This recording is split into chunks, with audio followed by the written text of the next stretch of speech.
আমি মুখ্যমন্ত্রী হিসেবে সরকারের ভূমিকা, সরকারি দলের ভূমিকা আমি পরিষ্কার করতে চাই। আমাদের সংখ্যা অনেক বেশি হলেও, সংখ্যায় আপনারা অনেক কম হলেও বিরোধীদের আশ্বস্ত করতে চাই। সবাইকে নমস্কার। আমি মাননীয় মুখ্যমন্ত্রীকে কিছু বলার জন্য অনুরোধ করছি। মাননীয় অধ্যক্ষ মহোদয় এবং নবনির্বাচিত সমস্ত সদস্যা এবং আমার ক্যাবিনেট কলিগ এবং বিরোধী পক্ষে বিভিন্ন দল থেকে যারা নির্বাচিত হয়েছেন, তাদের প্রত্যেককে আমি এই ঐতিহাসিক বিধানসভার পক্ষ থেকে, আমার পক্ষ থেকে, সরকারের পক্ষ থেকে অভিনন্দন জানাচ্ছি। আমি প্রথমেই ধন্যবাদ জ্ঞাপন করব সমস্ত সদস্যদের এবং বিরোধী দল, প্রধান বিরোধী দল সহ অন্যান্য বিরোধী দলকেও, যে তারা পশ্চিমবঙ্গ বিধানসভার মহান ঐতিহ্য মেনে এই স্পিকার নির্বাচনে সর্বসম্মতিক্রমে স্পিকারকে নির্বাচিত করেছেন, এই পরম্পরা এবং ঐতিহ্যকে বজায় রাখার জন্য। আমি আশা করব এবারের বিধানসভা পশ্চিমবঙ্গের মানুষের আশা, ভরসা, প্রত্যাশা পূরণের ক্ষেত্রে অত্যন্ত গুরুত্বপূর্ণ একটা ভূমিকা গ্রহণ করবে। আমি এই বিধানসভায় চতুর্থবারের জন্য নির্বাচিত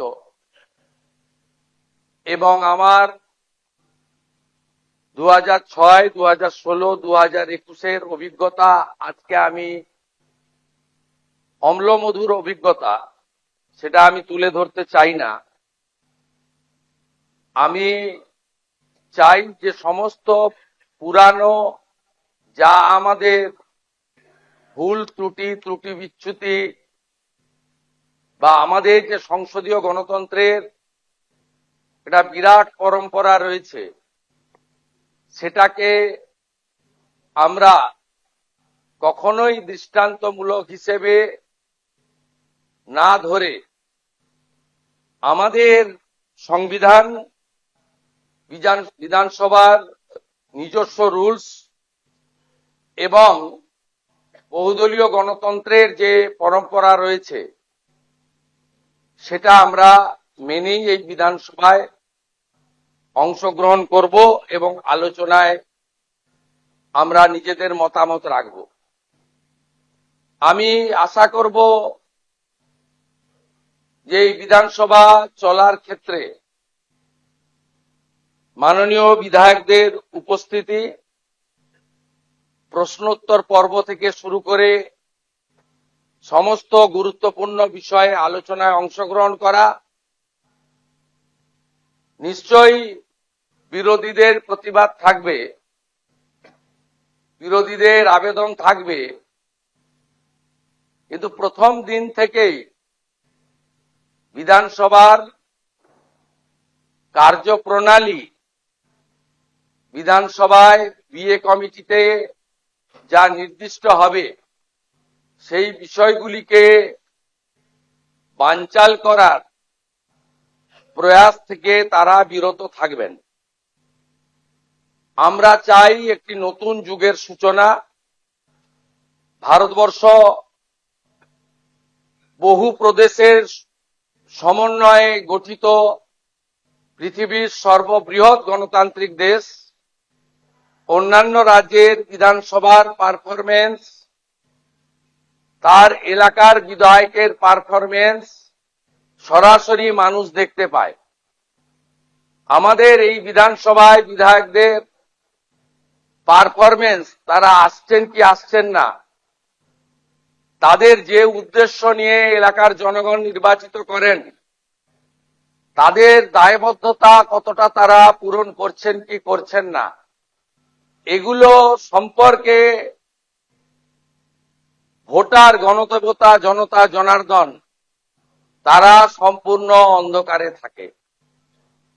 তাই আমি আশা করব মাননীয় অধ্যক্ষের নেতৃত্বে এই ঐতিহাসিক বিধানসভা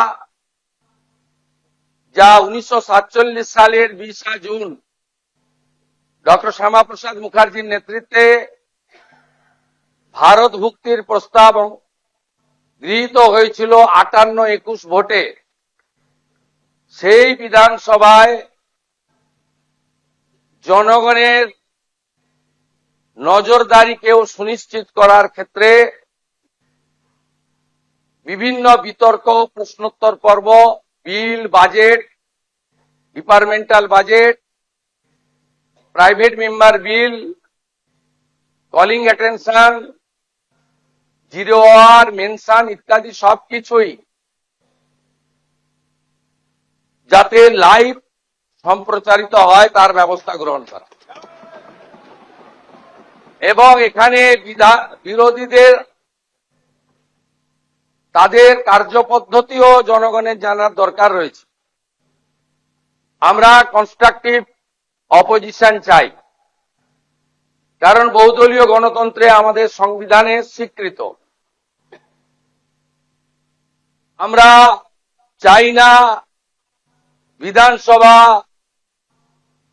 তার বিরোধী দলনেতা তাকে 11 মাস হাউসের বাইরে রেখে হাউস চলুক। আমরা চাই না কোন বিধায়ক শারীরিকভাবে নিগৃহীত হয়ে কোন হসপিটালে বা ডাক্তারের কাছে যাক, এটা মারামারি করার জায়গা নয়। আমরা চাই দায়বদ্ধতা, ভাষা প্রয়োগের শালীনতা। আমরা চাই সংবিধানকে মাথায় রেখে সংবিধানের যে 3টি বিষয় রয়েছে, for the people, by the people, of the people, সেটাকে মেনে আমরা এই বিধানসভাকে এগিয়ে নিয়ে যেতে চাই। আজকে দীর্ঘ বক্তৃতা করা উচিত নয়। পরম্পরা মেনে প্রোটেম স্পিকার যিনি গত 3 দিন নিষ্ঠার সঙ্গে চালালেন, মাননীয় Tapas Roy, senior member of this house, senior leader of the state, তার যোগ্যতা দিয়ে যেভাবে পরিচালনা করেছেন তিনিও নিশ্চয়ই ধন্যবাদ জ্ঞাপন করবেন। এখানে প্রধান বিরোধী দল থাকলেও অন্যান্য বিরোধী দল থেকেও কয়েকজন জিতে এসেছেন। এই বিধানসভায় সকলের প্রতিনিধিত্ব সুনিশ্চিত করার ক্ষেত্রে তারাও হয়তো শুভেচ্ছা দেবেন। আমি আশা করব আমাদের স্পিকার মহোদয় ঘোষণা করবেন আমরা পরে কবে বসবো, সেটা আমার ঘোষণা করা উচিত নয়, কারণ মাননীয় স্পিকারের চেয়ারের মর্যাদা, তিনি নিশ্চয়ই সরকারের সঙ্গে পরামর্শ করে চলবেন। তার চেয়ারের মর্যাদা, তার সম্মানের মর্যাদা আমরা অক্ষরে অক্ষরে পালন করব, কারণ তিনি এই হাউসের কাস্টোডিয়ান। তাই আমি আশা করব পরবর্তী বিধানসভার যখন পূর্ণাঙ্গ বাজেট অধিবেশন হবে, মহামহিম রাজ্যপালের বক্তৃতার মধ্য দিয়ে, তার আগে সর্বদলীয় মিটিং, বিএ কমিটি, বিভিন্ন হাউস কমিটি এবং standing committee formation, public accounts committee তৈরি করা, ফিনান্স কমিটিগুলির নির্বাচন, সব ক্ষেত্রেই এই বিধানসভায় ডাক্তার বিধানচন্দ্র রায় থেকে শুরু করে বিগত দিনে যারা দিকপাল স্বাধীনতা সংগ্রামীরা, অজয় মুখোপাধ্যায় থেকে শুরু করে, তারা যেভাবে এই বিধানসভাকে চালিয়েছেন, যে পরম্পরা ছিল, এই পরম্পরা আমাদের চলবে। এই বিধানসভায় সংস্কারেরও দরকার রয়েছে। ইলেকট্রনিক্স ভোটিং মেশিন এখনো শুনলে আপনাদের খুবই পরিতাপের বিষয়, আমাদের কাগজে লিখে দিতে হয়। শুধু তাই নয়, মাননীয় অধ্যক্ষের নেতৃত্বে রাজ্য সরকারের সর্বোচ্চ আধিকারিকরাও আজকে এসেছেন এই ঐতিহাসিক ক্ষণের সাক্ষী থাকার জন্য। আমাদের ডিলিমিটেশন ইত্যাদি হয়ে যাওয়ার পরে বিধানসভার আসন সংখ্যাও হয়তো বাড়তে পারে। তাই ভবিষ্যৎ পরিকল্পনায় নতুন বিধানসভা ভবনের প্রয়াসও অধ্যক্ষের নেতৃত্বে রাজ্য সরকারের সহযোগিতায় আমরা আগামী দিনে করব ইত্যাদি আমি আশা প্রকাশ করে বিরোধীদের আশ্বস্ত করতে চাই যে সংবিধানের পরিভাষা বিধানসভা সংসদীয় গণতন্ত্রে house belongs to opposition, final decision অধ্যক্ষ নেবেন, কিন্তু আলোচনায় অংশগ্রহণের ক্ষেত্রে সময় বরাদ্দর ক্ষেত্রে সরকারের ভূমিকা, সরকারি দলের ভূমিকা আমি পরিষ্কার করতে চাই। সংখ্যায় আপনারা অনেক কম হলেও আমরা 50-50 যে ভাগ আছে সেটা থেকে সরে যাব না। আমাদের সংখ্যা অনেক বেশি হলেও আপনাদের বেশি করে বলার সুযোগ যাতে অধ্যক্ষ দেন সরকার এবং সরকারি দলের, সেই ব্যবস্থা থাকবে। আমি মুখ্যমন্ত্রী হিসেবে মাননীয় বিধায়কদের কোন দল থেকে জিতেছেন বড় কথা নয়, মন্ত্রীদের সঙ্গে মিট করবেন, যদি না আপনাদের দলের আপত্তি না থাকে।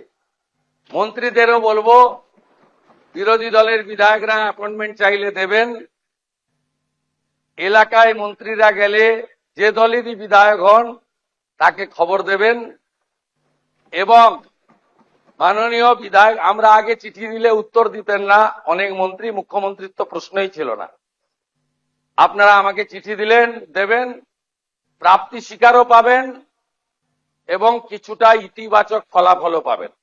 আশ্বস্ত থাকুন, ভারতীয় জনতা পার্টি 21টা রাজ্যে মাননীয় নরেন্দ্র মোদীজির মার্গদর্শনে যেভাবে সরকার চালাচ্ছে এই সরকারও তার অন্যথা করবে না। সবাই খুব ভালো থাকবেন।